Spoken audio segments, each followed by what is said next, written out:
And we are on the air, and you are listening to the Halli Casser-Jayne Show. Let's talk. And I am Halli Casser-Jayne. Welcome to my listeners in the United States and around the world. The Halli Casser-Jayne Show is always available online at hallicasserjayne.com. Today, joy and narcissism are the two subjects we explore on the Halli Casser-Jayne Show. When joining me at my table is Doug Abrams, the co-author of The Book of Joy, Lasting Happiness in a Changing World, written with His Holiness the Dalai Lama and Archbishop Desmond Tutu, and Dr. Craig Malkin, author of Rethinking Narcissism, the bad and surprisingly good about feeling special. Let's get right to it. We begin with Doug Abrams. Now imagine two spiritual giants, Nobel Peace Prize laureate, His Holiness the Dalai Lama, and Nobel Peace Prize laureate, Archbishop Desmond Tutu. 5 days, one timeless question. How do we find joy in the face of life's inevitable suffering? The moderator, Doug Abrams, friend, author, editor, and literary agent. The occasion, the celebration of His Holiness's 80th birthday. The place, the Dalai Lama's home in India. The year, 2015.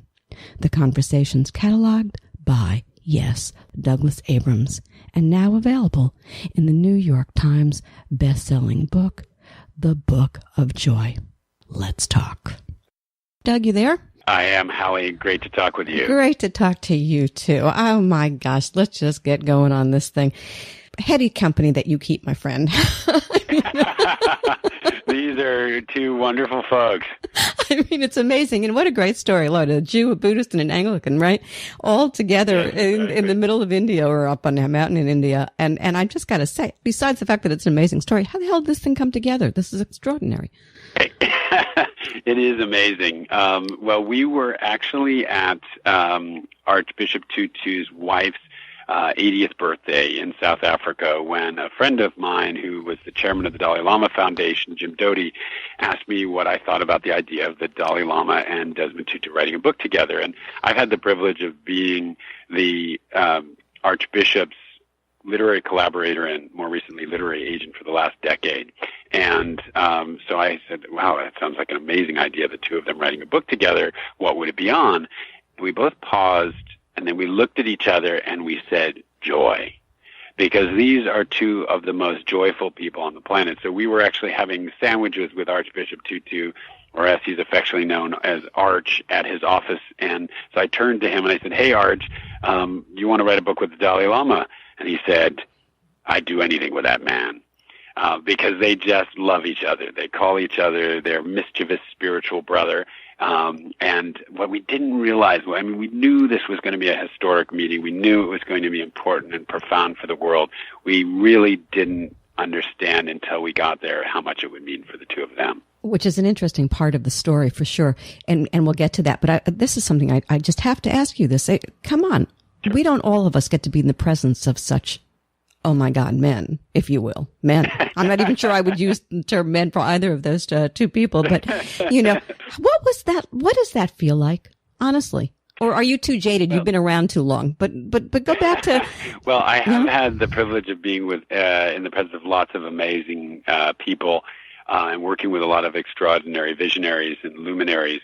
But you never get over the thrill of being with people who are so profoundly human and so deeply themselves. You know, that I think is the most amazing thing, is that they're both so incredibly humble and just exude this kind of well-being and aliveness that comes from their deep love and compassion and practices. And you feel it. I mean, it's palpable in the room. It kind of, you know, it's like you can't help but have it infect you. And, you know, I was very skeptical, and am very skeptical. I'm kind of a New Yorker by raising and training.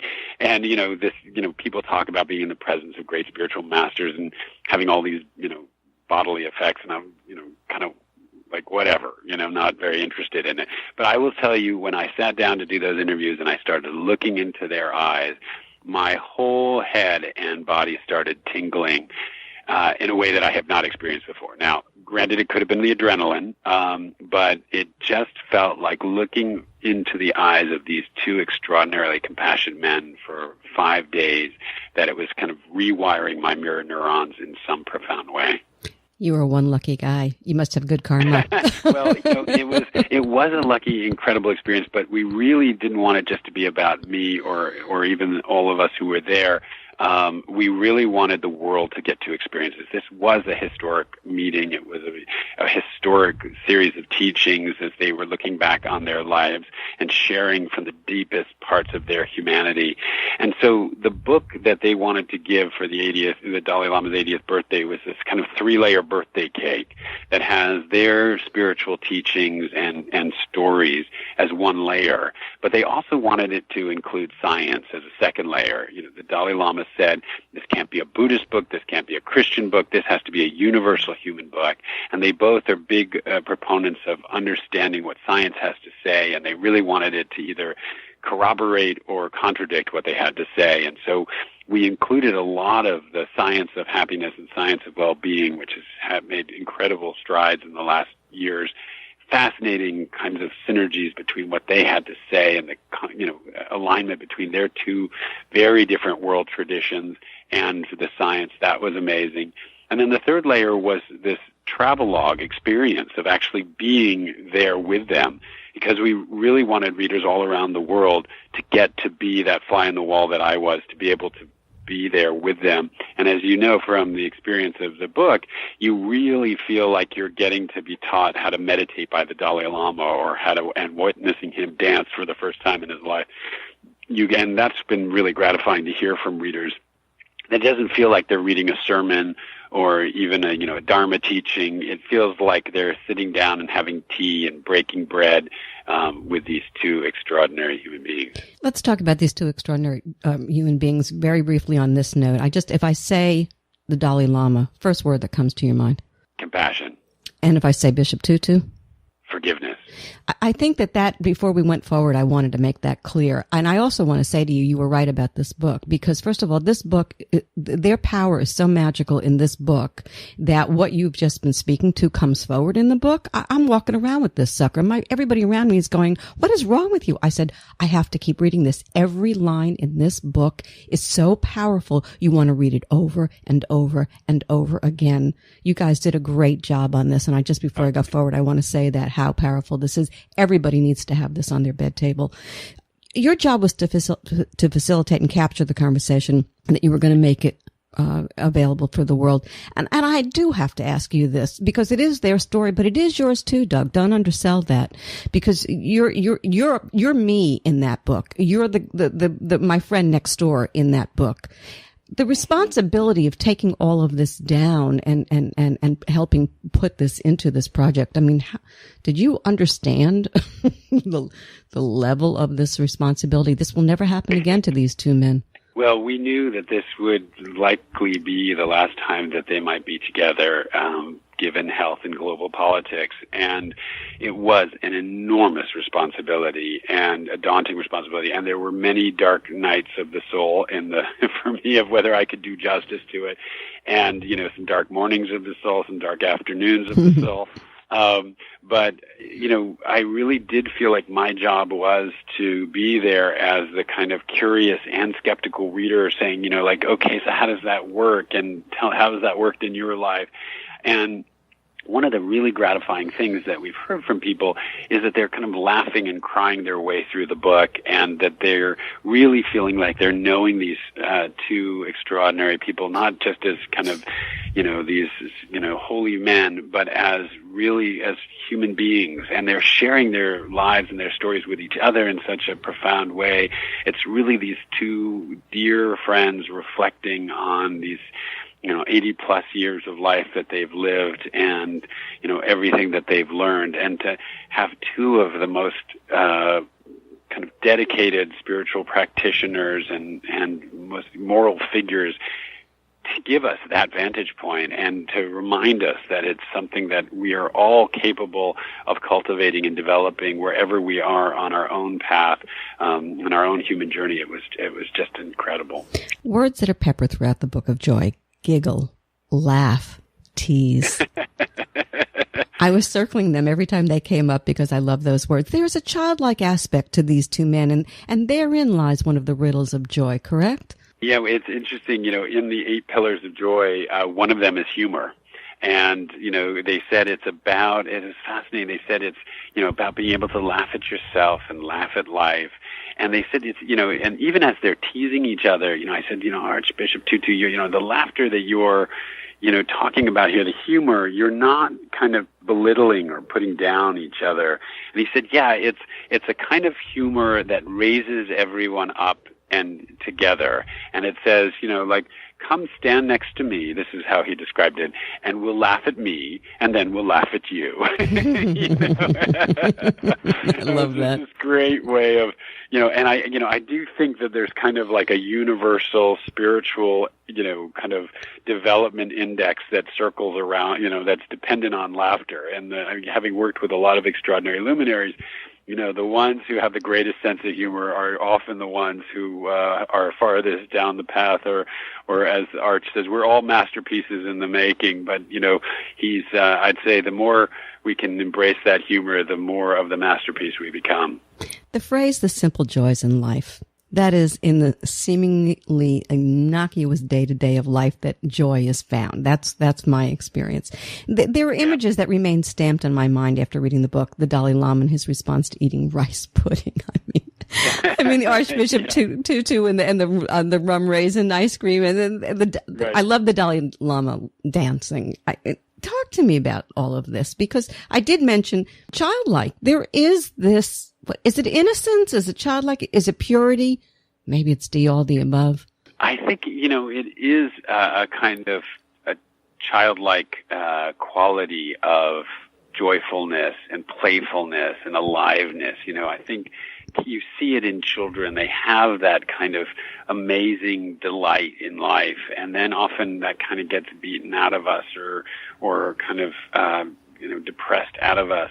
And they do have that, the story that you were referencing about that sitting next to the Dalai Lama and having him, turn to me with that bowl of Tibetan rice pudding and say, I love this, it's such a kind of, it is the reveling in the simple pleasures of life. And I think, and the simple joys of life. And I think it's wonderful to remember that even these great holy men who may meditate 4 and 5 hours a day or pray 4 and 5 hours a day actually can, are able to appreciate it more. It's not about a kind of renunciation about life.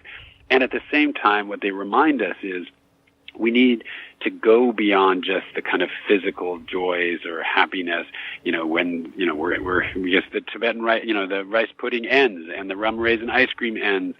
And we do face sorrow and hardship and suffering. And this book was really about not just kind of how do you be happy and joyful when everything's going well, but how do you face it in, when there is real suffering or adversity that you're facing or that we're dealing with in our world. And that was kind of their profoundest teaching of, and what we were really exploring is how do you do that? Difference between joy and happiness. Another wonderful question. So what they were saying is that the Archbishop said that, joy is bigger than happiness, that in fact it subsumes happiness. Happiness is often seen as, or experienced as, we're going to be happy when, we get that job, when we fall in love. It's very much goal-oriented or outer-directed. And, that we're going to pursue these goals and that will make us happy. And what they explained is that actually true happiness, which is really joy, comes from within. It's the process. It's not just the goal. It's the experience of life and living life in a way where, you see the world with the eyes of joy, and that you're living, the 8 pillars of joy that they presented in the book, and that's when you experience joy. And one of the things, our forefathers talked about the pursuit of happiness, and what they actually said is that, with all deference to our forefathers, that pursuit of happiness as an explicit goal is the fastest way to missing the bus. And in fact, it's not about pursuing happiness. It's about cultivating these other 8 qualities, these other 8 pillars of joy. And when you live with those in your life, then you are able to experience more joy and happiness. The two men's journeys are filled with great paradox, like all of our lives are certainly are. But let's discuss how it is that the very hardships that, in their case, they both have encountered, the Dalai Lama's flight into exile, Nelson Mandela and Archbishop Desmond Tutu, and all of the apartheid nightmare in South Africa. These guys have been through it, needless to say. And Desmond Tutu, I think, has cancer now, right?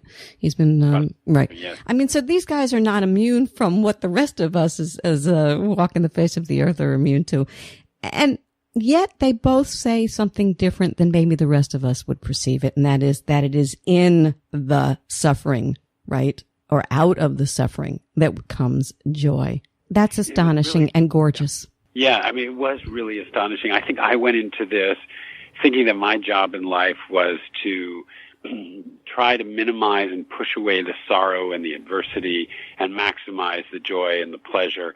And what they reminded us of is that those two, so joy and sorrow, are really two sides of the same coin, and you can't have one without the other. And actually, that adversity actually can often be a source of ultimately the greatest joy. And right at the beginning of the week, the Dalai Lama was telling this very moving and powerful story of his flight into exile. And Archbishop Tutu turned to him and he said, "Why are you not morose?" And the Dalai Lama didn't actually know what the word morose meant, so he's trying to figure it out with his translator. And the Archbishop Tutu said, "Why are you not sad? Here you are, you've been turfed out of your country, one of the greatest tragedies that anyone can face. You've lost your people. So many of your people have been put into exile or oppressed. And here you are, this source of radiance and joy that we see today." And the Dalai Lama looked at him, not to deny any of the truth of what he said about the suffering that he had experienced, but he said, my exile has been really quite enriching. It has gotten me closer to truth than I would have experienced if I had stayed as the Dalai Lama in the gilded cage in Tibet. I mean, which was just like our jaws dropped. Like here was a man who was able to reframe and see the benefit of 50 years of exile. And the Archbishop said, it's not, what you're saying to us is it's not that despite the suffering and the adversity that you have found such extraordinary joy. It's because of that. And Archbishop Tutu said this incredible thing where he said, suffering can either ennoble us or embitter us, right? So he talked about Nelson Mandela in prison for 27 years and how he was transformed by that experience. And, oftentimes our suffering or our adversity does embitter us, and people end up kind of crumpled and not joy-filled like these two men. But if we can find meaning, this is what he said is the arbiter that determines whether we are embittered or ennobled by that suffering. If we can find meaning in it and use it in a way to benefit ourselves and others, especially others, that's when we turn that suffering into something that can be ennobling and not embittering. It's funny. The one thing that we as human beings crave most, I'm sure, is joy, right? Mm-hmm. And yet, we unwittingly, and I hope it's unwittingly, create our own obstacles to joy. Yeah. Right? And the life there is, and in life there are these things. There's fear, there's stress they talk about, and anger and grief and illness. And so to talk to me about that. Well, so as we talked about, the book has these three parts, which is the nature of true joy, the obstacles to joy, which you're talking about now, and then the third part, which we spoke a little bit about, the 8 pillars of joy. And they really wanted to, the book to live where people live, not to be some kind of sermon on the mountaintop, kind of 10 commandments of what you should do in an ideal world, but really to deal with stress and frustration and anger and loneliness and envy and illness and adversity and even death And so we kind of tackled each of those topics, which was really very powerful, and to hear how they address each of those issues and how they face them. And I think, we do create a lot of our own suffering. And, I grew up in a household that was shrouded by the black dog of depression. And I learned very early on that, myself and others, we can create so much of our own suffering between our ears. Obviously, there's great suffering that people experience from, poverty and violence and other things. But oftentimes, so much is determined by how we face those realities, and we either kind of compound that suffering or we alleviate and ameliorate that suffering.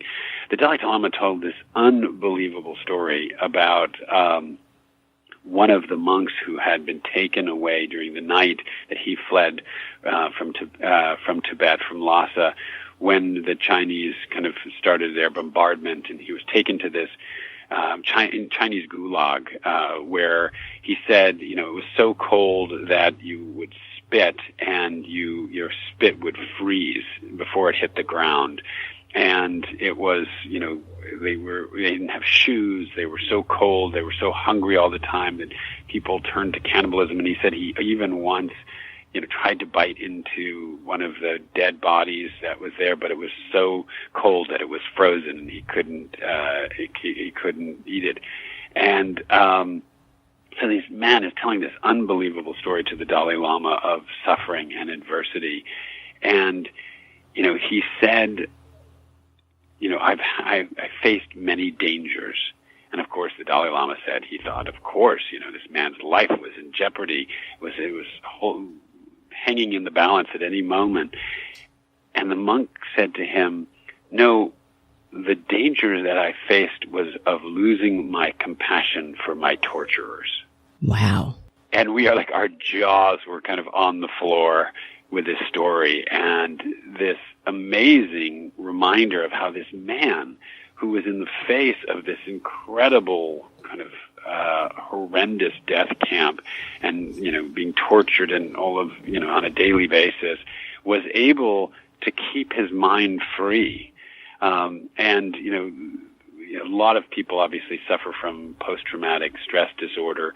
And, you would think that a lot of these monks would as well. And I actually heard, I haven't seen this, the studies on it, so I can't say it's been validated in any way, but how many of these people have escaped some of that traumatic stress because of the way that they were able to face that adversity. So leave me speechless now. Why don't you do that? I really appreciate that. Times, yeah.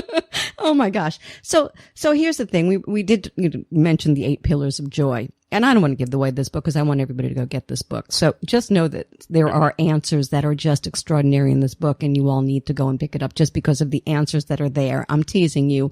Do it. It's worth it. Trust me. That being said, we also talked about science a little bit, and I think that's a good thing. I just had Matthew Fox on the show a couple of weeks ago, and he was saying, we got to stop separating science from the spiritual. Not a good thing. So I'm glad that we talked about that.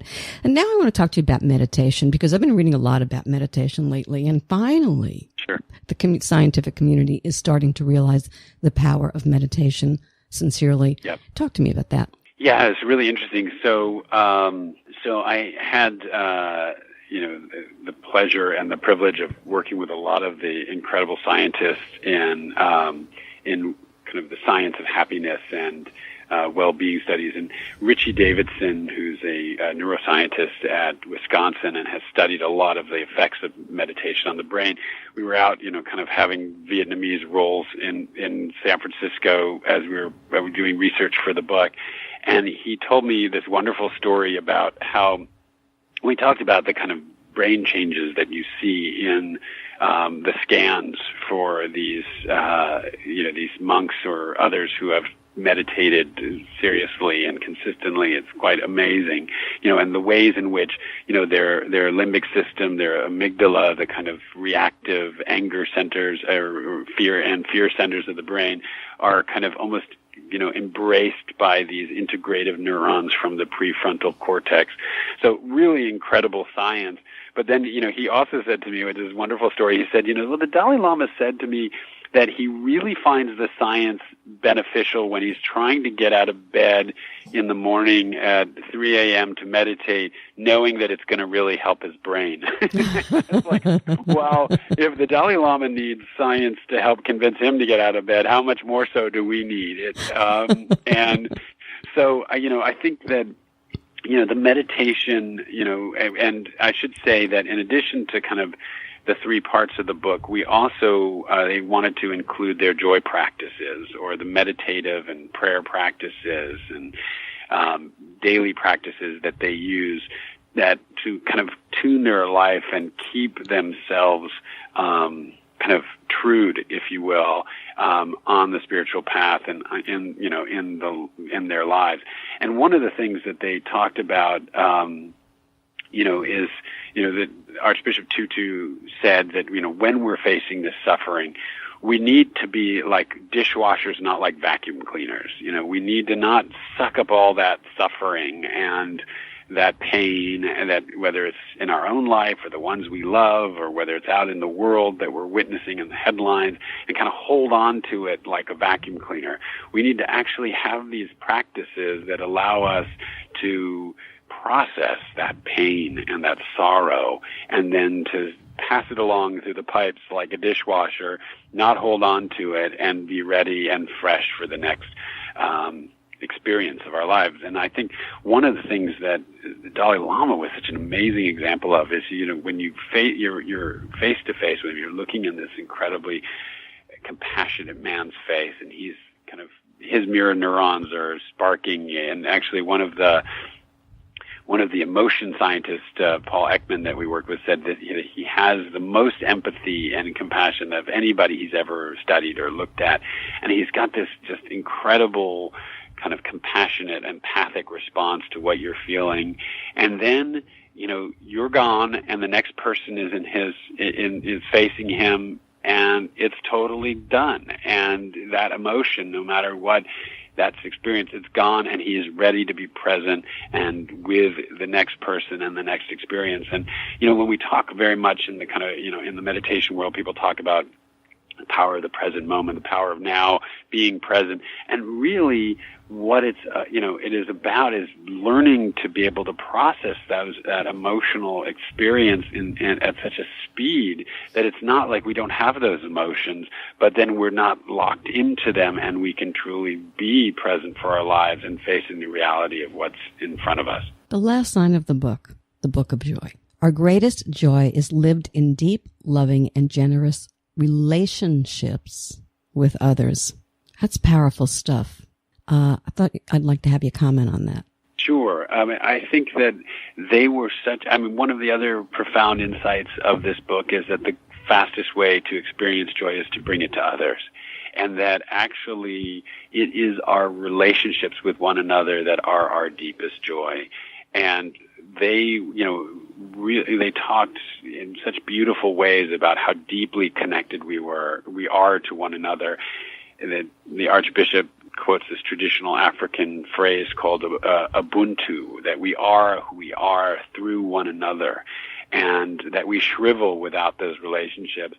And their relationship with one another, their profound friendship, was just this magnificent example of what's true for all of us, that those connections with one another, those relationships with one another, are the profound and greatest sense of our joy.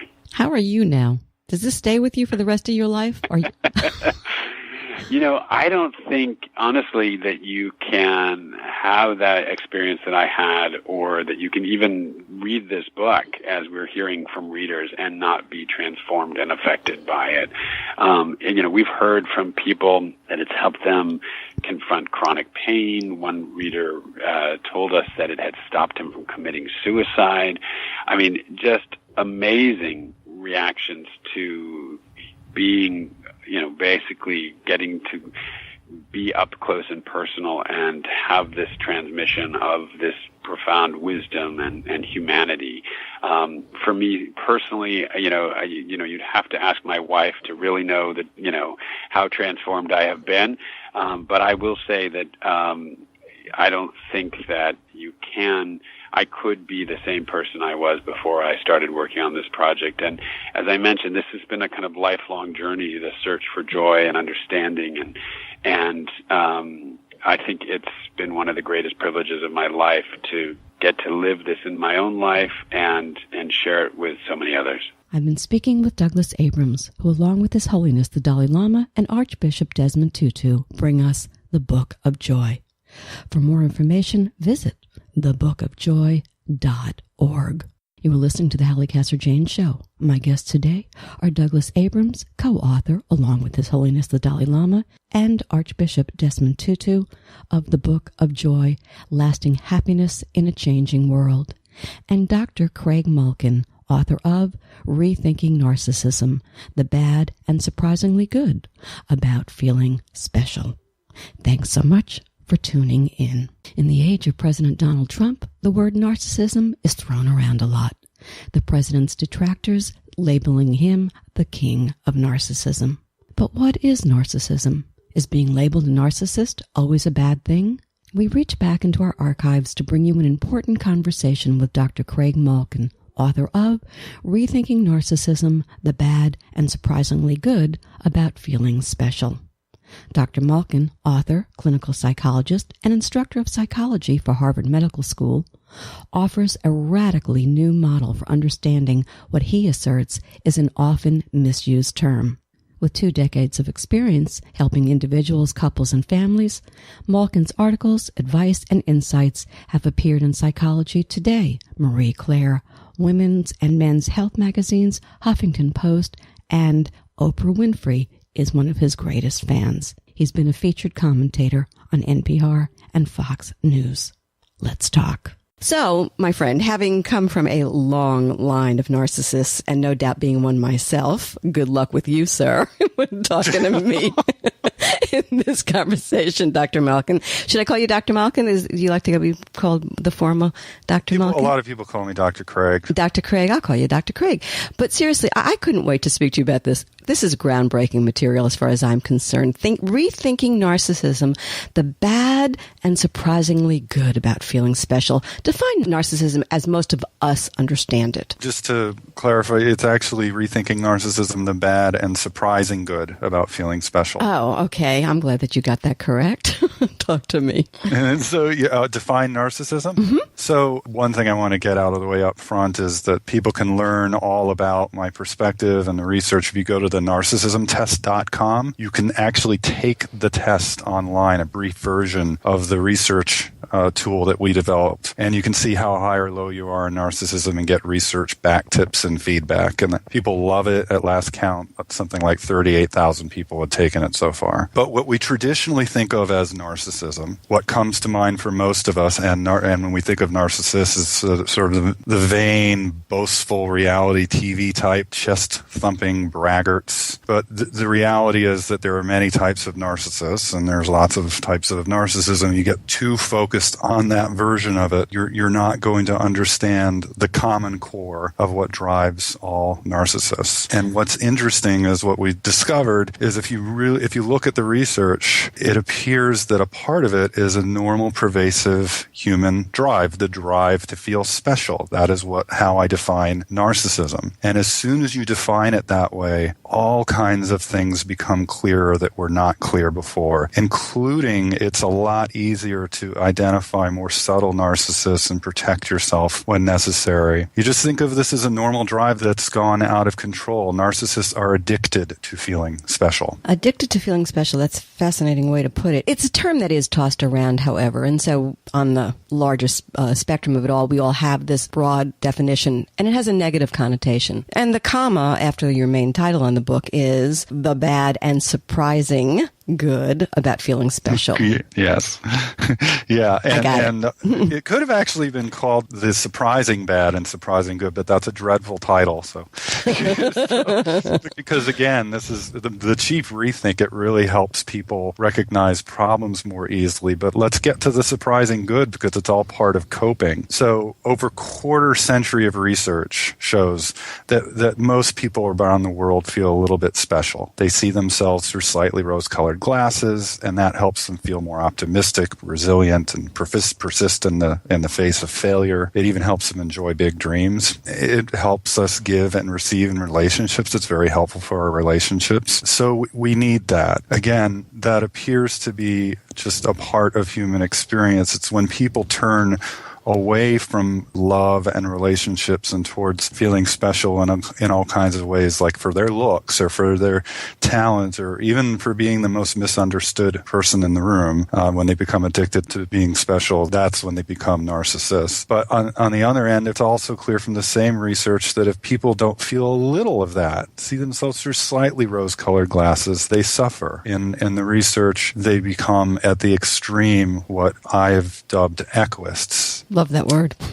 And that is from the myth of Narcissus and Echo. Echo was the nymph who could only repeat back the last few words that she heard someone say, and she fell in love with Narcissus. And much like Echo in the myth, people who struggle with echoism are afraid of standing out, afraid they don't have their own voice. They're afraid of seeming narcissistic in any way. They've often grown up or been raised by caregivers who are extremely narcissistic, and so they develop this stance towards life. If I want someone to love me or if I want to feel connected, I have to take up as little room as possible. That's sad. That to me is sad. But talk to me about this. Talk to me about, and again, we have to talk in broad terms because of the length of time that we have here. But what causes, quote unquote, bad narcissism? Oh, well, there seems to be a genetic component. Okay. I believe that most personality is 50-50. That nurture and nature, that shows up in the research again and again. You have to have a predisposition towards a certain personality for it to develop, but there's going to be environments that bring it out. So in one huge longitudinal study that was over the course of 20 years, they actually found early precursors of unhealthy narcissism in preschoolers. It was signs like being constant rule breakers, always drawing attention to themselves,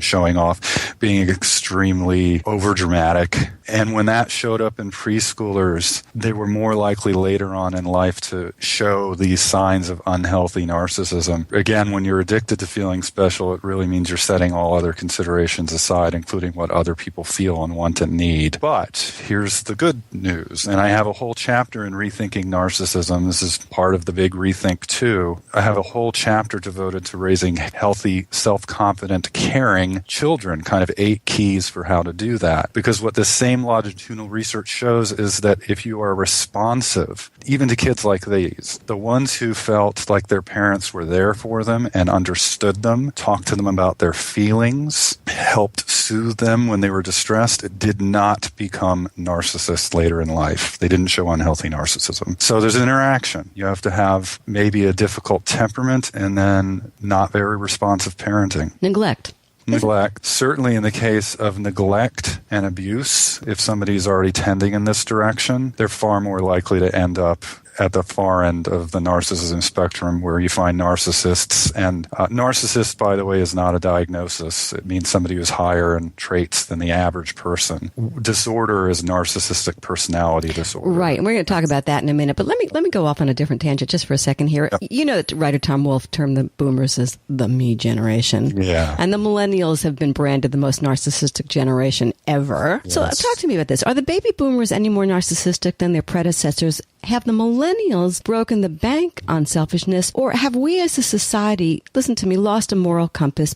Is there a moral component to all of this, if you will? A society that is, as a whole, is just stuck on me? Well, I think there's a problem with people celebrating unhealthy narcissism. I want that to change. Too much attention to reality TV types, right, and people modeling themselves after them. We've got politicians who are struggling so much with their own narcissism that they can't say sorry for insulting somebody, a war hero or a prisoner of war, no less, just for example. I mean, there are plenty of examples. Right. I am not convinced there's a narcissism epidemic. Okay. I'm not alone. The research is based on shaky survey studies, largely college students who we already know from other research.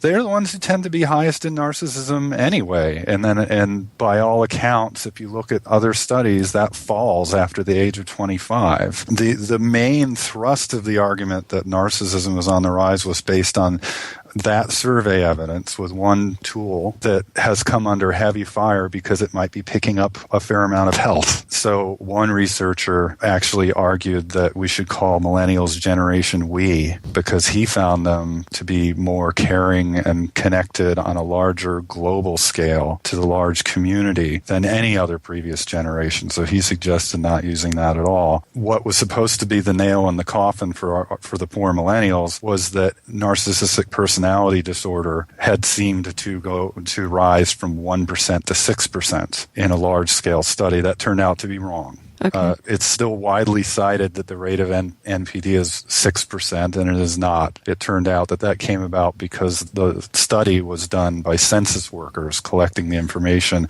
and they found everybody was high on everything. There was too much OCD and too much depression, and there was too much everything. And so another group of psychologists came along and said, well, let's actually restrict this to people who are really unhealthy, and we wound up with the 1% again.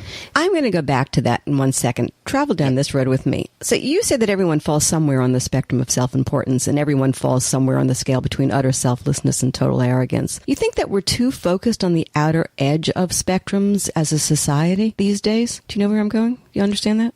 On both the lack of the healthy narcissism, that ability that I talk about in Rethinking Narcissism to see yourself through rose-colored glasses a little bit, and also narcissists. Is that what you mean? Well, we do tend to we're a society that's driven in isms and oh my gods, and I'm looking for words, hyperbolic about everything, so that when we look at what was always the spectrum that you talk about so brilliantly in the book, but that we're focusing on the edges of that spectrum. So the whole world looks crazy rather than where you are trying to take us into the center where we all can find a place, that because it's all a part of us, this narcissism. I would say that's absolutely true. Yes. We like extremes. We like to see the world in black and white, clear, distinct either or categories. Either you're a narcissist or you're not. Worse, what we have now today is either you're a pathological narcissist or you're not. Right. And that's a problem because what happens is people get very confused in their relationships when they see subtler signs, and they maybe feel hope where they shouldn't because they read all the blogs and they read the information out there saying that narcissists are evil through and through, and they're completely confused because they're not seeing it, even though they might be with somebody who's extremely narcissistic. It's part of our narcissistic society. Okay, a lot of two C's and S's in there. Yeah, that's a tough one. Oh my gosh. I mentioned for people, if they want to take the test that went along with Rethinking Narcissism, if you do have trouble spelling, just go to drcraigmalkin.com and there's a tab for the narcissism test. I can't tell you, I was typing up today how many times I had to use the word thing on that darn word that drove me crazy. But, it's like it seems to me that's even part of the narcissistic society that we are today, that we can't see the gray. Yes, right? It's very bizarre. And it leads to problems. I made a point in one article that I wrote for Huffington Post where I made the point that everybody is remarkably self-inflated these days about how narcissism-free they are. Ironically. I don't know. It seems to me if you are a narcissist... I don't have any. No, right? Or there's the other spectrum that's me, like, just embrace it. It is who you are and just go for it, babe, as long as you're not hurting anybody in the process. I want to go back to the NPI, to the Narcissism Personality Inventory. And this is a question that I have. It's the most widely used measure of narcissism in social psychological research, and it's based on the DSM clinical criteria for narcissistic personality disorder. And I want to bring it up in this term, that it seems to me that these days we want to classify everything, Dr. Craig. I mean, everything is classified. It makes you a little nuts. I got this, I got that, oh my God. Why are we wanting to do that? Why the need to brand? Because that can in a way make a self-fulfilling prophecy. I will become a narcissist. Do you know what I'm saying? Yes, absolutely. I think two reasons. I think we just touched on one, which is that when you are able to brand and then you can point to it and say that brand is not me, it can help you feel superior.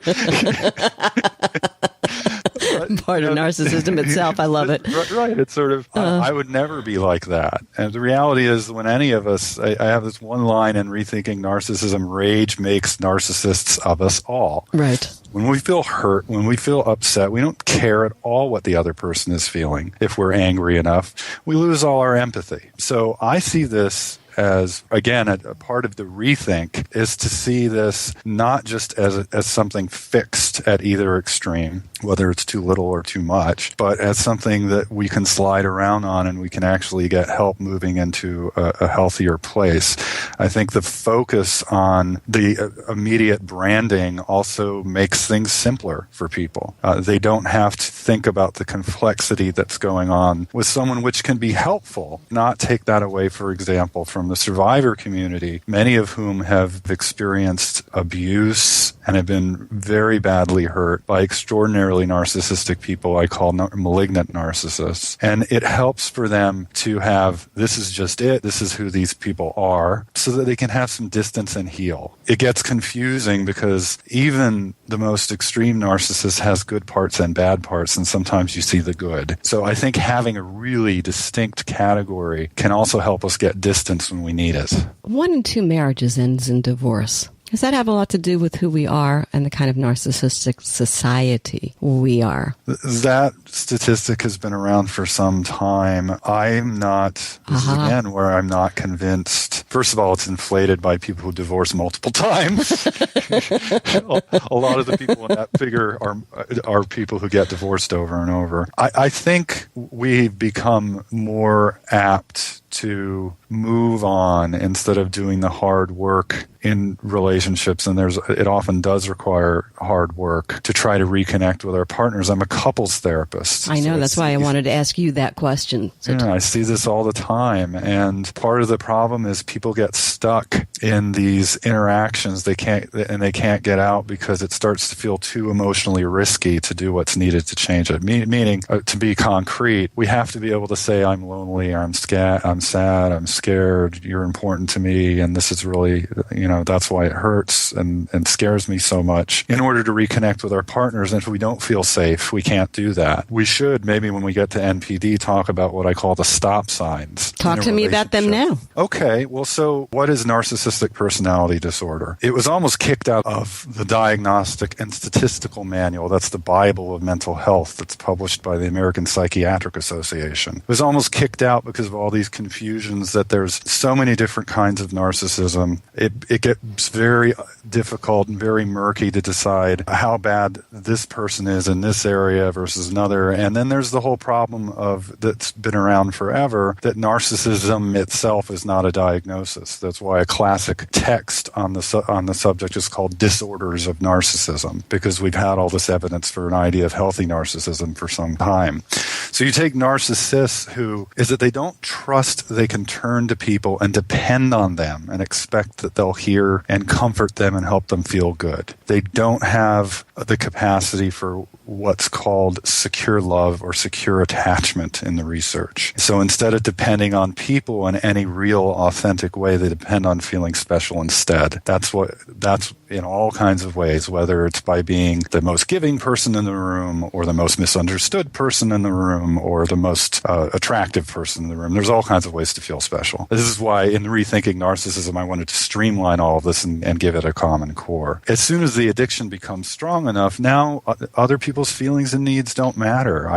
All that matters, like anyone who is addicted, narcissists use feeling special like a substance to soothe themselves instead of turning to people for love and caring and concern. And like anyone who's addicted, they'll lie, they'll steal, they'll cheat if they need to feel important. In other words, they'll do things like steal your ideas at work and pass them off as theirs. As soon as you get into that what I call the 3 E's, exploitation, severe exploitation of other people to get your needs met and feel special, extreme entitlement, often accompanied by rage when they don't get what they want, and empathy impairment. Those are the core of narcissistic personality disorder. It is pervasive and without help. Again, the rate that I quote in Rethinking Narcissism that shows up in the research again and again is 1% of the population. That 1% doesn't have much hope of getting better without help. But with help. But with help, I see people with NPD, narcissistic personality disorder, all the time. I'm through Skype or in my office. These are people who call up and they say, I feel like a monster and I'm ruining my relationships in my life and I want to change. It's that awareness that gives us some hope when the person is not in denial of their problems. Remember, if you're in denial of having an alcohol problem, you're not going to stop drinking. Right. If you're in denial that you're so addicted to feeling special you can't even consider other people, you're not going to change. This is an odd thing to say maybe in the context of this conversation, but it's a judgment, or one would take it as a judgment, to be called a narcissist, to be called, somebody who's diagnosed with the disorder, if you will. That's so without compassion. We have compassion for people who have cancer. We have compassion for people who have other problems. But boy, I'll tell you, that narcissism brings out the worst and the most empathetic, I think. What are your thoughts? It brings out the worst and the most what? Empathetic. Even if you are an empathetic person, somehow we don't feel for people who are narcissists. We get nasty about narcissists. Yes. Well, many extreme narcissists make it very hard. This is not Rethinking Narcissism. You probably everybody can tell, is not an apology for narcissists. It's an attempt to help people on how to understand and cope, particularly by recognizing what drives it. And we can recognize that very often narcissists, especially people with narcissistic personality disorder, have been abused. They have been neglected. That's clear from the research that there's strong ties between being an abuser as an adult and having been abused when you were younger. We can recognize that there are people out there who've been very hurtful and they've traumatized others in their relationships and feel for the fact that they've become so lost. Yeah, and I think that's an important point to make. And I wonder about love. If you've been a person who's been without love, who's been neglected, the things that we were talking about that could be the cause of narcissism, does it work to give love, to help? The answer is yes for some. Again, so this links to the 3 stop signs that I outline in Rethinking Narcissism. There are approaches that you can take to find out if there's some hope in the relationship, especially if the other person who's narcissistic is in therapy. But there are 3 stop signs, which are reasons to find help leaving a relationship. Not everyone with narcissistic personality disorder becomes an abuser, but some do. And if you have experienced physical or emotional abuse is name-calling, put-downs, being extremely controlling, that's reason to get help leaving. It doesn't matter if it's caused by a drug problem of some kind or narcissism, it's reason to get help leaving. I mentioned the other stop sign, it's denial. If your partner or friend can't even acknowledge and say, I think I'm in trouble here, I think I might need help, that is reason to get help in leaving the relationship. And yet a third sign is extreme psychopathy. Psychopathy is a cold, remorseless approach to relationships where often people who are extremely psychopathic narcissists would not hesitate to embezzle if it would help them feel better. They would not hesitate to have multiple affairs and lie straight to their partner about it. And the prognosis, the chances of things getting better in a relationship with someone who is psychopathically narcissistic, or also known as a malignant narcissist, are very small. So, but you wanted to get back to when there's the middle ground, when there's some hope. Correct? Right. I do. Yeah. Is there hope? There is hope for some. So as long as you don't see those stop signs, what the research shows is that it isn't by calling people out on how arrogant and nasty they're being that they change. That's not surprising. If somebody tells you you're being a jerk, you're probably going to become more narcissistic. So what I often tell people who are struggling with this in their relationships is, if it doesn't work with you, it's not going to work with a narcissist. Right.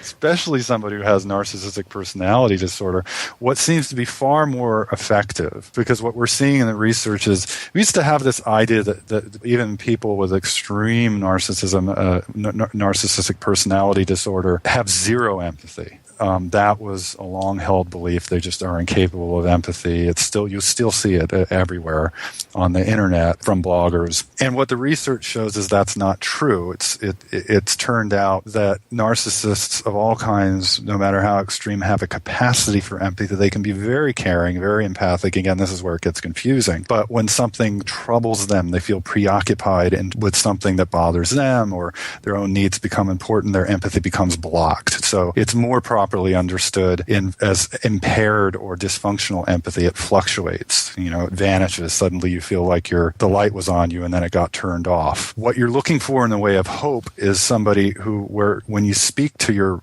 partner in the right way, they can get how you're feeling. It can sort of switch on their empathy. So the easiest way, I think, in Rethinking Narcissism, I don't want people to work really hard, paragraph-long statements that they have to make. I break it down into two simple things. First, affirm the relationship. If your husband, your partner, you're the most important person in my life, which is why I feel devastated when you criticize everything I do, when I hear this constant criticism.